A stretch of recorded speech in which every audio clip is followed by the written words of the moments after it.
हज़रत सां काफ़ी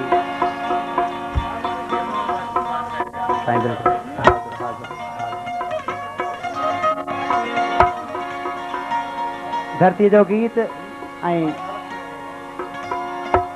इंशाल्लाह काफ़ी हितां जे दोस्तनि त ॿुधल हूंदो ऐं नवनि दोस्तनि लाइ पहिरियों हूंदो गीत नओं गीत हूंदो इंशाल्लाह पसंदि ईंदो वरदा हीअ सिंध असांजी जी जलिया ओ चौहाया न ऐं थन सभिनि जी पीतलवा चौहाया न हीअ मावो आहे हीअ जन्नत आहे हीअ इज़त गैरत वा ऐं क़ौम सिंधी छा बुज़लिया चौहाया न हीअ सिंध उञारी ॾुखारी आ उथो कयो कुझु ड्रिबाई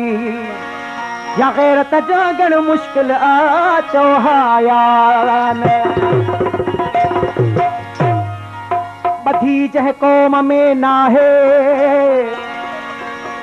ओ बधी जह क़ौम खे नाहे बधी तह क़ौम खे नाहे बधी सां क़ौम पई आहे ग़ुलामीअ जे ज़ंजीरुनि में रोज़ बंद वाह थिए सिंध पई तबाह थिए घोड़ा अला माण्हू अञा छो माठ में रोज़ बंद वाह थिए सिंध पई तबाह थिए घोड़ा अला माण्हू अञा तब माठ में माण्हू अञा तब माठ में माण्हू अञा तब माठ में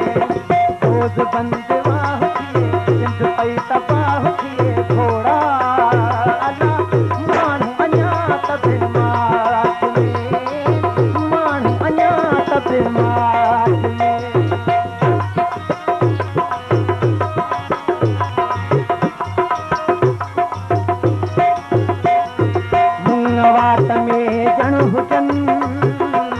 मजाल आज सिंध जे लॻ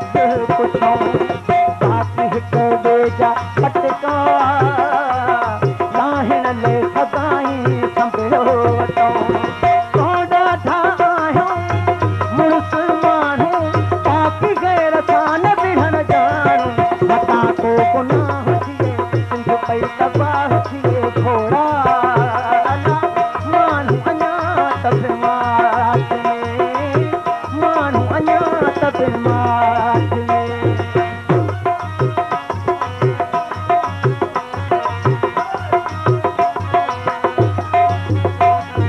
कुदरत जी नाराज़ कुझु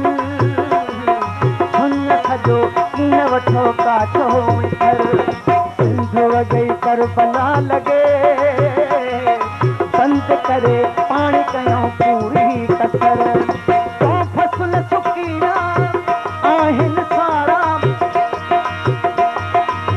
फसल सुकीरा आहिनि सारा ढोर खाइनि सुको भटारा कीअं साओ गाह थिए सिंध पई तबाह थिए घोड़ा माण्हू अञा तब माठ में माण्हू अञा तब माठ में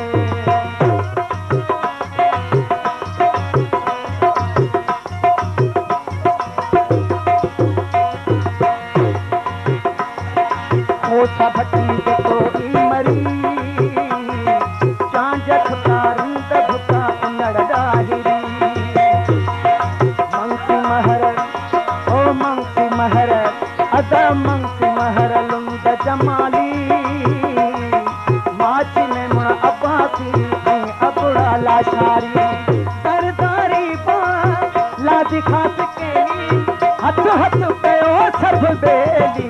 शाह गॾु मदाह थिए सिंध पई तबाह थिए घोड़ा माण्हू अञा तब माठ में माण्हू अञा तब माठ में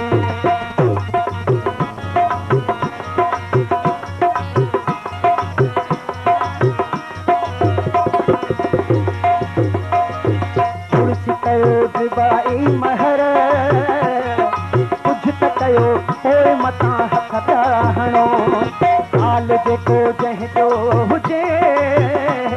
बंदूक लथियूं झुका उथो कुहाड़ियूं खणो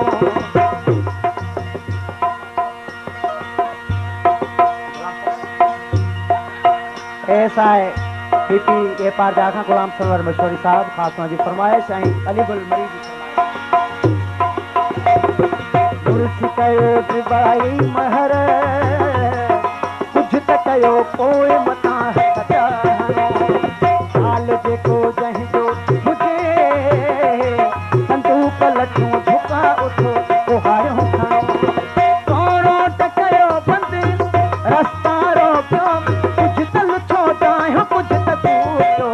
कोई वाह वाह थिए तुंहिंजे पई तबाह थिए घोड़ा अला माण्हू अञा त बीमार में माण्हू अञा त बीमार में